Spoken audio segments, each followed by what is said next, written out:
Hello students. I hope कि आप सब स्वस्थ होंगे। तो बच्चों, आज हम कक्षा 7 की पुस्तक हमारी विरासत एवं विभूतियाँ का पाठ 16 लोक पर्व इगास का अध्ययन करेंगे। और इस पाठ में हम जानेंगे कि हमारे उत्तराखंड का जो पर्व है इगास क्या होता है, इसमें क्या किया जाता है और इसे मनाने का प्रमुख कारण क्या है। हम उत्तराखंड के निवासी हैं, तो हमें हमारे लोक पर्व के बारे में ज़रूर जानकारी रहनी चाहिए कि कौन सा पर्व क्यों मनाया जाता है, उसके पीछे क्या कारण है। तो इस पाठ में भी हमें बताया गया है कि हमारा उत्तराखंड का जो प्रसिद्ध पर्व है इगास, वो क्यों मनाया जाता है, उसे और अन्य नाम कौन कौन है, उसके अन्य किन नामों से उसे जाना जाता है।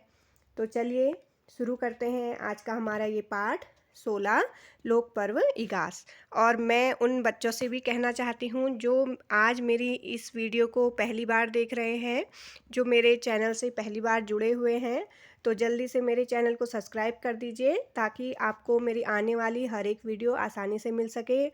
और आप लाइक करिए, शेयर करिए अपने फ्रेंड्स को, ताकि वो भी हमारे उत्तराखंड के जो लोक पर्व हैं उन्हें जान सकें, उन्हें पहचान सकें।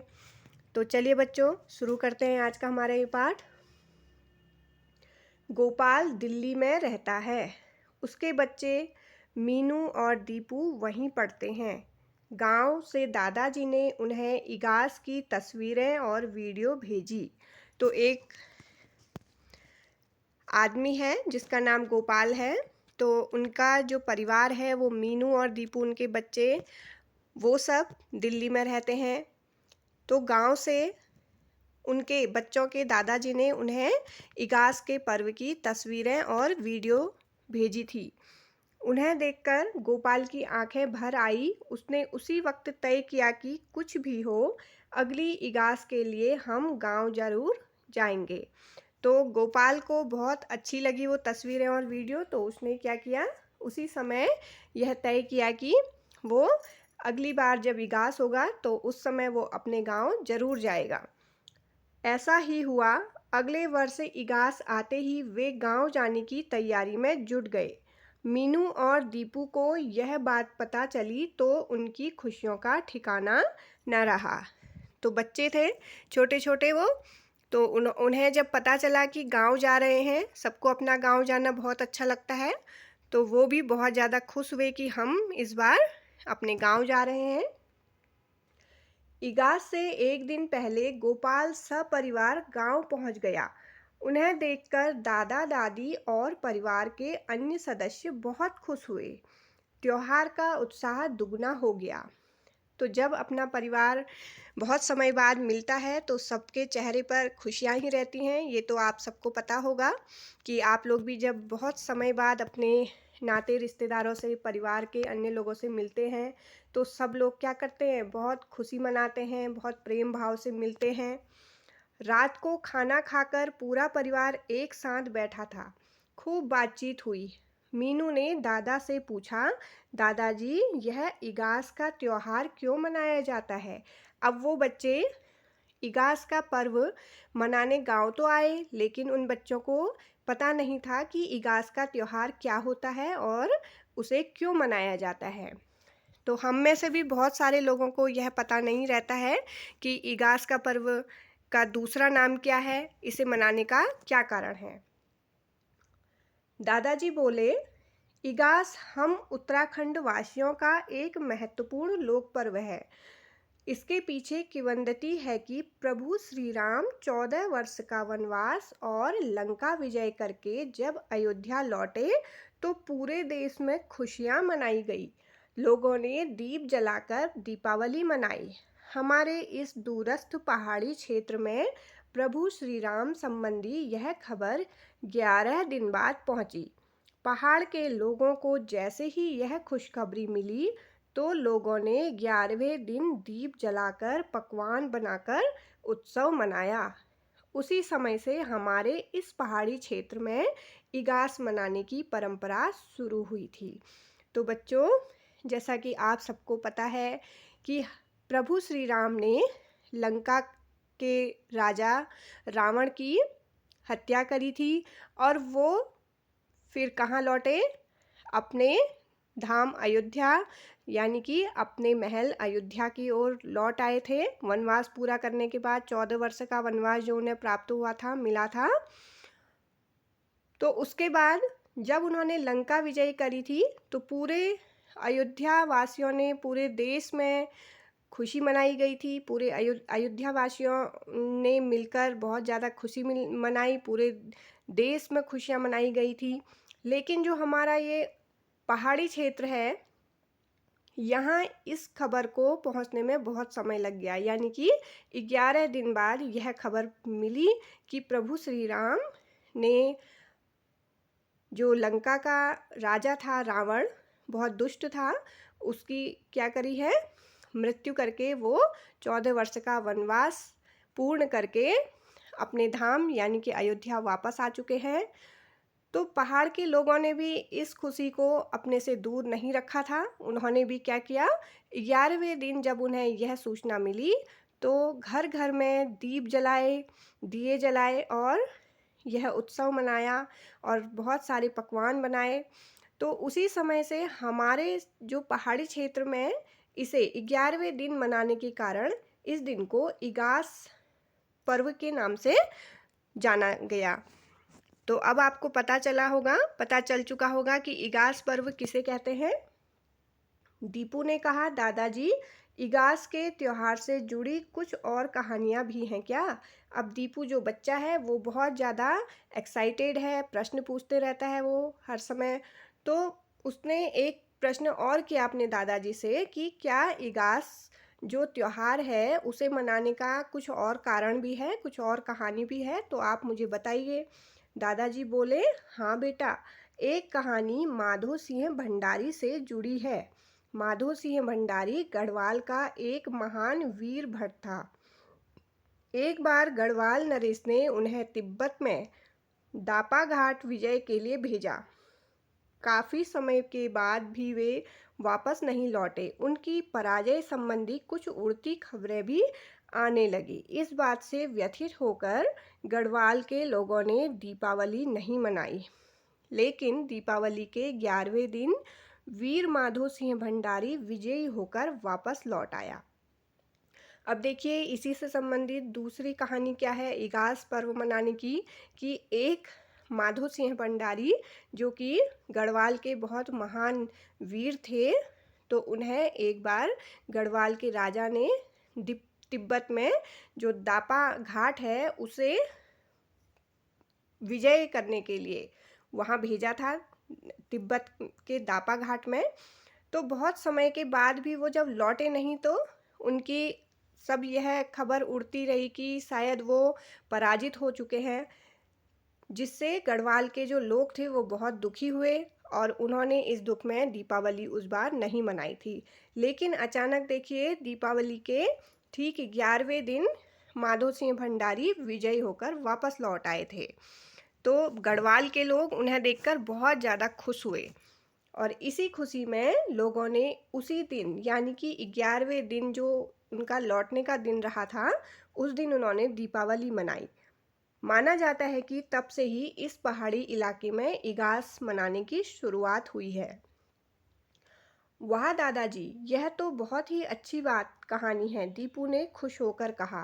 दादाजी आगे कुछ कह पाते उससे पहले ही मीनू पूछ बैठी, दादाजी कोई और कहानियाँ भी हैं तो उन्हें भी सुनाइए ना। अब बच्चों को दादाजी की जो कहानियाँ थी वो बहुत अच्छी लग रही थी और वो पूछ रहे थे कि और भी कोई कहानियाँ हैं तो आप हमें बताइए। तो आप लोग भी कहानी सुनना बहुत पसंद करते होंगे। दादाजी सिर हिलाते हुए बोले, बिटिया इसे हरि बोधिनी एकादशी भी कहते हैं। तो इगास यानी कि एकादशी के दिन मनाया जाता है। तो इस दिन को क्या बोला जाता है? हरि बोधिनी एकादशी। इस तिथि को भगवान विष्णु शयन अवस्था से जागृत हुए थे, इसलिए इस तिथि को विष्णु भगवान की पूजा भी की जाती है। तुलसी विवाह का भी प्रचलन है और इसी दिन तुलसी विवाह का भी दिन माना जाता है। तो जो भी उत्तराखंड में तुलसी का व्रत रखते हैं। तुलसी को नित्य रोज़ सुबह उठ के आपने देखा होगा आपकी दादी या माँ सभी लोग क्या करते हैं, सुबह तुलसी को जल चढ़ाते हैं। तो इसी दिन फिर वो तुलसी का उद्यापन भी करते हैं, यानी कि तुलसी विवाह भी करते हैं। आप लोगों ने देखा होगा अपने घरों में। कुमाऊं व जौनसार क्षेत्र में इगास को बूढ़ी दिवाली कहते हैं। गढ़वाल के रवाई क्षेत्र में इस त्योहार को देवलांग के रूप में मनाया जाता है। और हाँ, रवाई की देवलांग और जौनसार की बूढ़ी दिवाली दीपावली के ठीक एक माह बाद मार्गशीर्ष माह की अमावस्या तिथि को मनाई जाती है। अब देखिए, अलग अलग क्षेत्रों में दीपावली अलग अलग समय में मनाई जाती है। यहाँ तो जो रवाई की देवलांग और जौनसार की बूढ़ी दिवाली है वो कब मनाई जाती है? दीपावली के ठीक एक महीने बाद मार्गशीर्ष माह की अमावस्या तिथि को। दीपू ने पूछा, दादाजी इगास को मनाते कैसे हैं? अब देखिए, दीपू ने एक नया प्रश्न कर दिया कि दादाजी इगास पर्व को मनाते कैसे हैं? दादाजी बोले, बेटा इगास इंसानों के साथ साथ पशुओं के सम्मान का भी पर्व होता है। पशुधन हमारी समृद्धि के प्रतीक माने जाते हैं। इगास के दिन लोग पशुओं की पूजा करते हैं, उनके सींगों पर तेल लगाते हैं, उन्हें फूल मालाएं पहनाते हैं, पौष्टिक आहार खिलाते हैं, दिन भर विश्राम देते हैं। सप्ताह भर पहले से इगास की तैयारियां शुरू हो जाती हैं। लोग घरों की साफ सफाई करते हैं, नाते रिश्तेदारों को बुलाते हैं, घरों में स्वादिष्ट पकवान बनाए जाते हैं, भैलो घुमाते हैं। तो इतनी सारी चीज़ें देखिए इगास पर्व में की जाती हैं। उत्साहित होकर मीनू ने कहा, दादाजी दादाजी यह भैलो क्या हुआ?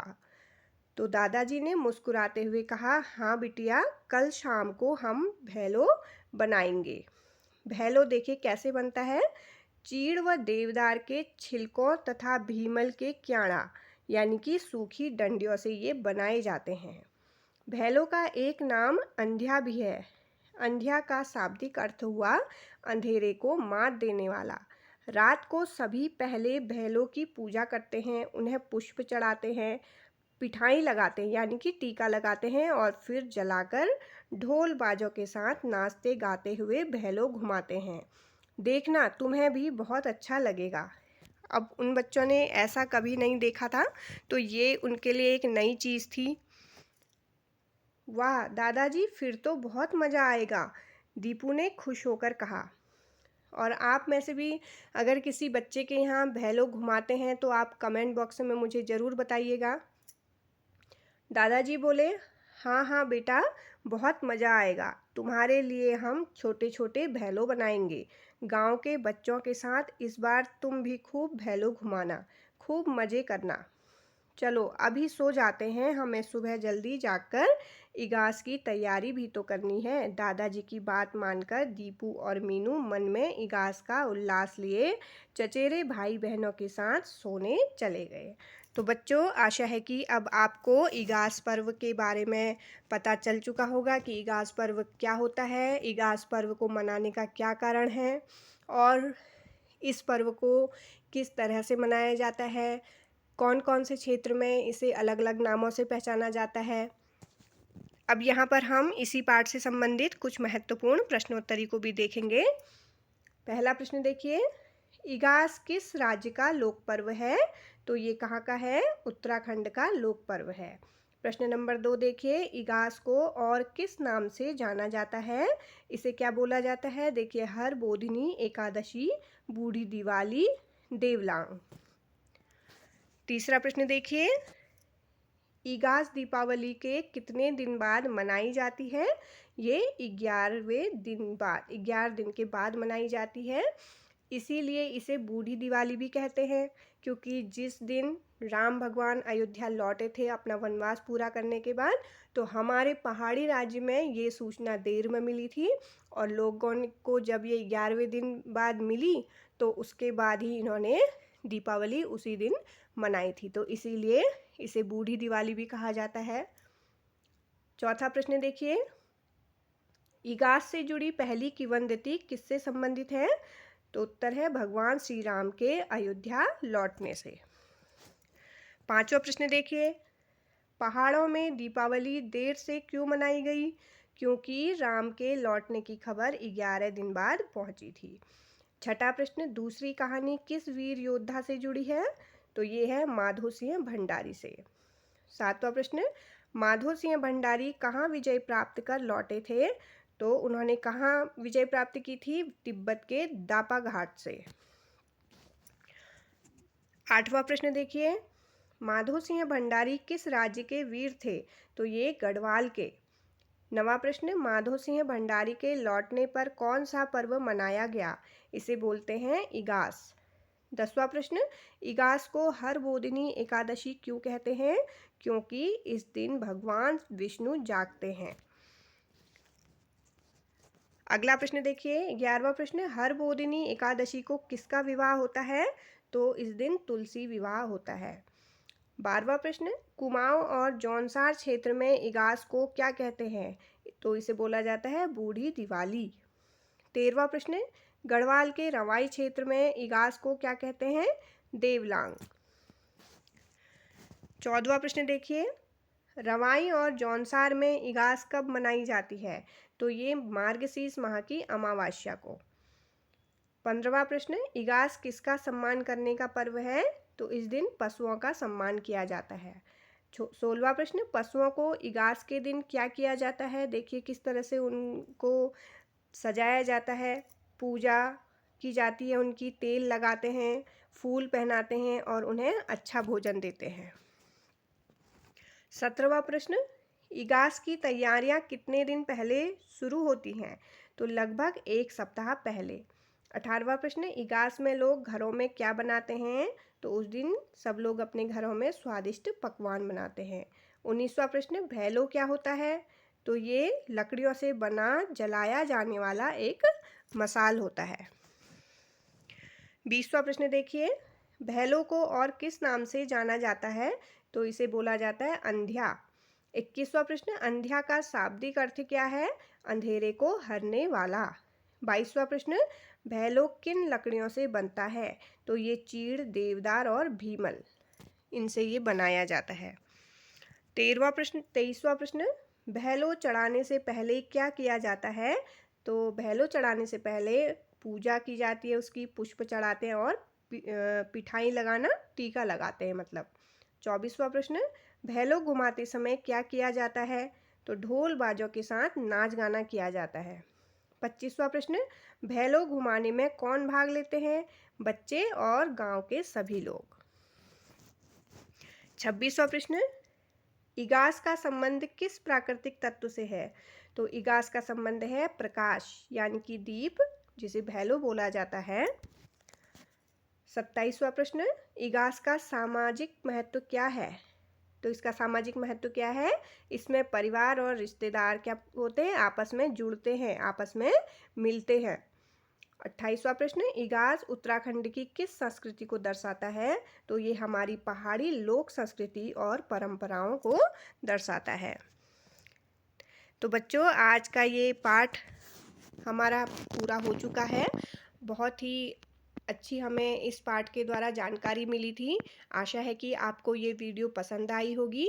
तो जल्दी से लाइक का बटन दबा दीजिए और शेयर कर दीजिए अपने फ्रेंड्स को।